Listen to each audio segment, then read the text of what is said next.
તો એક તરફ જ્યાં વરસાદનો પહેલો રાઉન્ડ ખૂબ જ ધમાકેદાર રહ્યો છે ત્યાં અત્યારે વરસાદે થોડો વિરામ લીધો છે અને હજુ આગામી 13 તારીખથી રાજ્યમાં ફરીથી વરસાદની શરૂઆત થાય તેવી શક્યતા છે।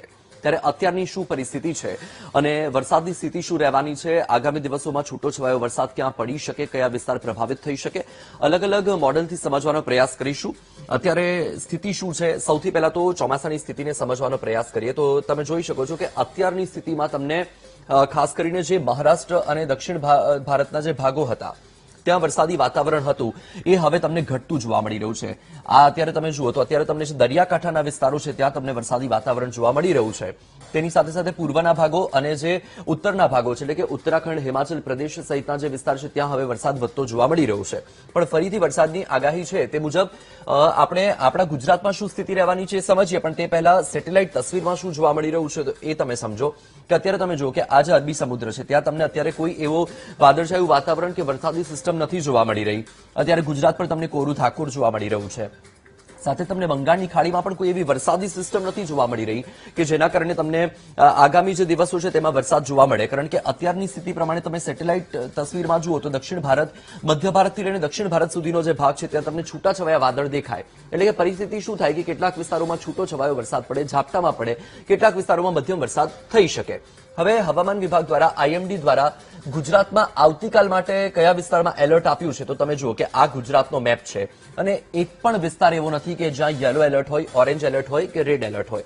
આખું ગુજરાત ગ્રીન ઝોનમાં છે, એટલે કે દરિયાકાંઠાના જે વિસ્તાર છે એ ભાગોમાં અથવા તો ખાસ કરીને જે વિસ્તારોમાં વાદળ થાય તો એ વિસ્તારોમાં વરસાદ પડે, છૂટો છવાયો ઝાપટામાં, એવી સ્થિતિ આવતીકાલના દિવસે પણ જોવા મળી શકે। હવે એક વખત વિંડીના માધ્યમથી પણ સમજી લઈએ કે વિંડી શું કહેવા માંગે છે, કારણ કે અત્યારે આપણે અલગ અલગ મોડલથી જોઈએ છીએ તો એવા કોઈ અણસાર નથી જોવા મળી રહ્યા। જે રીતે મેં તમને કહ્યું કે દરિયાકાંઠાના વિસ્તાર આપણે આવતીકાલની સ્થિતિ જોઈશું, કારણ કે અત્યારની સ્થિતિ તો તમે જોઈ જ રહ્યા છો।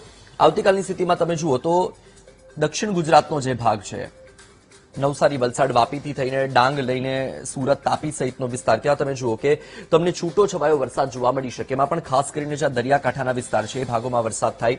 સૌરાષ્ટ્રમાં પણ એ પરિસ્થિતિ, ગીર સોમનાથથી લઈને વેરાવળ, જૂનાગઢ સહિતનો, અમરેલી, ભાવનગર સહિતનો જે પટ્ટો છે ત્યાં છૂટો છવાયો વરસાદ તમને જોવા મળી શકે। કારણ કે જે રીતની આગાહી છે 13 તારીખથી વરસાદની ફરી શરૂઆત થઈ શકે અને એમાં પણ ખાસ કરીને 14 તારીખ કે 14 તારીખે અને 15 તારીખે ગાજવીજ સાથે વરસાદ થઈ શકે। આ મેં 14 તારીખ કરી છે અને તમે જુઓ કે સવારથી જ વાતાવરણમાં પલટો તમને જોવા મળી રહ્યો છે। કારણ કે દક્ષિણ ગુજરાતથી લઈને પૂર્વ ગુજરાતથી લઈને આખો જે ગુજરાતનો ભાગ છે ત્યાં તમે જોઈ શકો છો કે તમને અલગ અલગ ક્ષેત્રમાં ઉત્તર ગુજરાતથી લઈને પૂર્વ ગુજરાતથી લઈને તમને વાદળ જોવા મળી રહ્યા છે। એટલે કે એ દિવસે સવારથી વાતાવરણમાં પલટો આવતો જોવા મળી રહ્યો છે।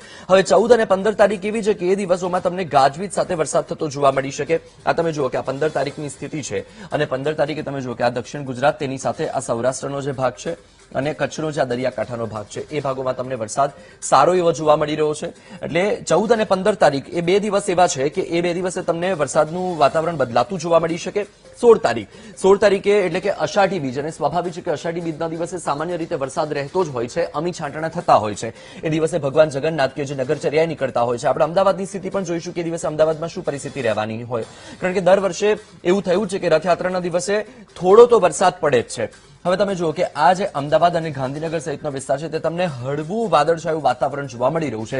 એટલે અત્યારની સ્થિતિ જોતા એવું લાગી રહ્યું છે કે 16 તારીખે અષાઢી બીજના દિવસે કદાચ આ વિસ્તારમાં તમને ઝાપટામાં વરસાદ થઈ શકે, પણ રથયાત્રાના દિવસે વધુ વરસાદ થાય એવી કોઈ સંભાવના અત્યારની સ્થિતિ પ્રમાણે જોવા મળી રહી નથી। આ 16 તારીખનો સવારનો સમય છે અને તમે જુઓ કે ધીરે ધીરે આપણે સમયને આગળ લઈ જઈશું તો પણ તમને બપોર પછી અમદાવાદની સ્થિતિ વધારે વરસાદ તમને પડી શકે। એટલે ઉત્તર ગુજરાતમાં પણ તમને વરસાદી વાતાવરણ જોવા મળી શકે, પૂર્વ ગુજરાત, તેની સાથે મધ્ય ગુજરાતથી લઈને આખું સૌરાષ્ટ્ર, એટલે કે અષાઢી બીજના દિવસે ફરીથી રાજ્યમાં વરસાદી વાતાવરણ બનતું હોય તેવી સંભાવના જોવા મળી રહી છે। એટલે કે અત્યારની સ્થિતિ હિસાબે શું પરિસ્થિતિ છે કે અત્યારે 2 દિવસ 12 અને 13 તારીખ રાજ્યમાં એટલો વરસાદ પડે એવી સંભાવના નથી, પણ 12 તારીખ પછી 13 તારીખ પછી ધીરે ધીરે વરસાદ વધે। 14 અને 15 તારીખે ગાજવીજ સાથે વરસાદ થાય, ત્યારબાદ 15 અને 16 તારીખે પણ રાજ્યમાં વરસાદની અસર જોવા મળી શકે।